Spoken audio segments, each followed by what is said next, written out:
Berupayalah selalu untuk menghadirkan amal soleh dalam setiap kehidupan kita sepanjang matahari masih terbit menyinari kita dalam kebaikan. Itu dulu poinnya. Sudah?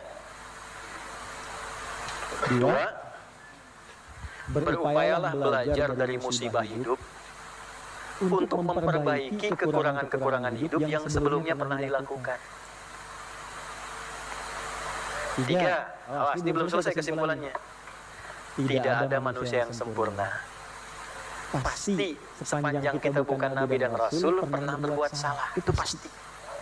Ustadz juga sama, pasti pernah salah. Nggak ada Ustadz yang sempurna. Makanya sering saya katakan, kalau belajar dari Ustadz manapun, sepanjang itu baik, ambil kebaikannya. Kalau tak sepakat, sudah ditinggalkan saja. Yang tak sepakatnya tidak harus menghukumi orangnya.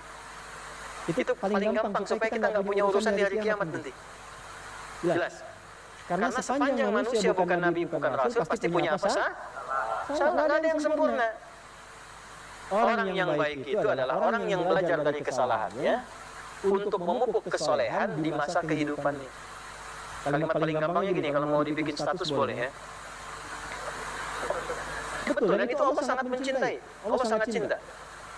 Allah sangat mencintai pelaku maksiat yang gemar bertobat dibandingkan orang soleh yang tidak pernah merasa salah. Itu. Catat tuh. Allah sangat mencintai pelaku maksiat yang gemar bertobat dibandingkan orang soleh yang tidak pernah merasa. Pak, Bu, mohon maaf, gak ada yang sempurna. Semua punya masa lalu.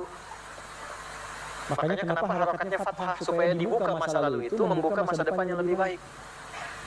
Nah, kadang-kadang untuk menyadarkan kita, dikasih musibah, supaya kita sadar yang gak baik itu perbaiki. Kalau sudah dengan adanya musibah kita berubah, pertahankan itu. Nah, itu Allah sangat cinta. Jadi kalau kita mendekat dengan keadaan pelan pun, Allah menyambut dengan keadaan yang cepat. Dan jangan pernah menyimpulkan kehilangan kasih sayang Allah, betapapun berapa dosa yang pernah kita kerjakan.